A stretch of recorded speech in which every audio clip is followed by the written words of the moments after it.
बस्ती जिले में आयोजित संविधान बचाओ रैली में भाजपा पर जमकर बरसी कांग्रेसी नेता। मन से संबोधित करते हुए प्रदेश अध्यक्ष अजय राय ने इशारों में सीएम योगी पर साधा निशाना। 2027 में हमारी सरकार बनी तो हाथा भी सुरक्षित नहीं रहेगा, अजय राय। आज देश के सभी राज्यों में संविधान बचाओ रैली का हो रहा आयोजन। अविनाश पांडे प्रदेश प्रभारी। संविधान के प्रति खतरा पूरा देश महसूस कर रहा है, अविनाश पांडे। बस्ती में आयोजित संविधान बचाओ रैली में कांग्रेस के तमाम दिग्गज नेता हुए शामिल। अपने लोगों को बचाने के लिए जब दबाव बनता है तब उसको लीपापोती करने का काम है। ये पूरी तरीके से संविधान को खत्म करने, संविधान को तोड़ने का काम ये सरकार कर रही है। पर हम सब लोग, आप सब लोग यहाँ इकट्ठे हैं, हमारे सारे साथी मजबूती के साथ खड़े हैं। आज हर एक कांग्रेस का कार्यकर्ता यहाँ इसलिए खड़ा है, बैठा है कि हम संविधान को छूने नहीं देंगे। आप संविधान की बदलने की बात भूल जाओ मोदी जी, हम संविधान को छूने नहीं देंगे।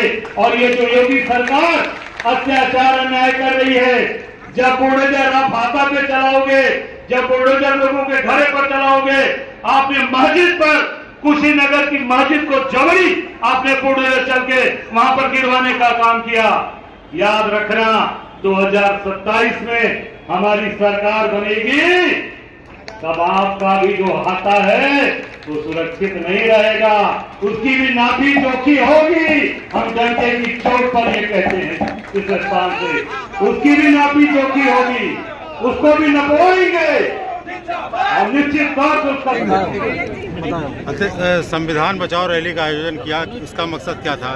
पूरा लेकर संविधान बचाओ रैली आज पूरे देश के अंदर में हर राज्यों में आयोजित करने का कार्य 9 अप्रैल को अहमदाबाद में जो प्रस्ताव पारित किया गया, उस प्रस्ताव को लेकर संविधान के प्रति खतरा पूरा देश महसूस कर रहा है, जहां पर संविधान का अपमान, अवमानना और यहां तक कि संवैधानिक संस्थाओं को विपक्ष के और विरोधी आवाज़ को दबाने के लिए जो दुरुपयोग हो रहा है, उसका प्रतिकार करने के लिए आज उत्तर प्रदेश कांग्रेस कमेटी ने बहुत ही सफलतम आयोजन यहाँ पर किया। मैं उन्हें बधाई देता हूँ। साथ ही साथ पूरे प्रदेश से आए हुए नेताओं ने अपने विचार भी यहाँ पर व्यक्त किया और ये संकल्प लिया कि संविधान को बदलने का कोई भी प्रयत्न कामयाब नहीं हो पाएगा, क्योंकि कांग्रेस का एक एक कार्यकर्ता और जो भी हमारे साथ में जुड़े हुए हमारे मित्र दल हैं, हम सबको साथ में लेकर जहाँ जहाँ पर भी जिस किसी पर भी अन्याय अगर हो रहा होगा तो वहाँ पर हम सबसे पहले खड़े होंगे।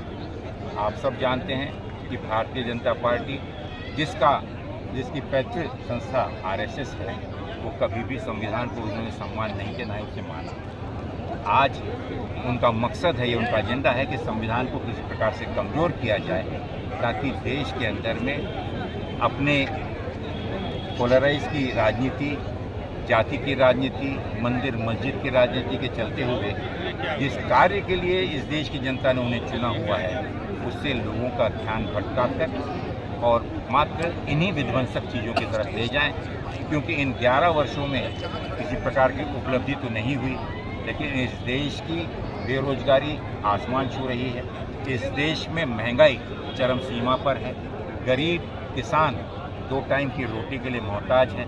आप सब जानते हैं कि अर्थव्यवस्था की क्या हाल है, रुपए किस प्रकार से बीमारी नहीं अब आईसीयू में जाकर पड़ा हुआ है। और इतना कहते हुए इस देश का जो भाईचारा था, इस देश में जो गंगा जमनी तहजीब थी, जो विश्वास लोगों का था, आज उसमें भी भारी गिरावट आई है और वो कमज़ोर हुआ है। उद्देश्य मात्र ये है कि लोग उनसे प्रश्न ये ना पूछें कि ये कीमतें कम कब होगी। पेट्रोल के काम अब अंतर्राष्ट्रीय स्तर पर कम हो गए, ऑयल के दाम, लेकिन हिंदुस्तान में कब कम होंगे? गैस का चूल्हा जो 400 और 500 रुपये का वादा किया था, वो कब उन्हें प्राप्त होगा?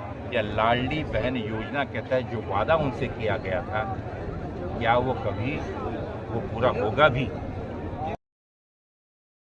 लगातार जो सरकार की जो कमियां थी उजागर कर रही थी अपने लोक गायनों के जरिए, उन पर मुकदमा दर्ज हुआ है। मैंने कहा ना, संवैधानिक संस्थाओं का या प्रशासन का दुरुपयोग मात्र यह सरकार, भारतीय जनता पार्टी और मोदी जी और योगी जी सिर्फ अपनी कमियों को छुपाने के लिए, और अगर उन उनकी गलत नीतियों पर या किसी ने अगर विरोध में आवाज़ उठाया तो उस आवाज़ को या तो ख़त्म करने के लिए या कमज़ोर करने के लिए उपयोग कर रहे हैं। और यही लोकतंत्र को आज कमज़ोर कर रहा है, जिसमें विपक्ष या विरोध में अगर कोई बोलता है तो उसका भी उतना ही सम्मान होना चाहिए जितना कि पक्ष में।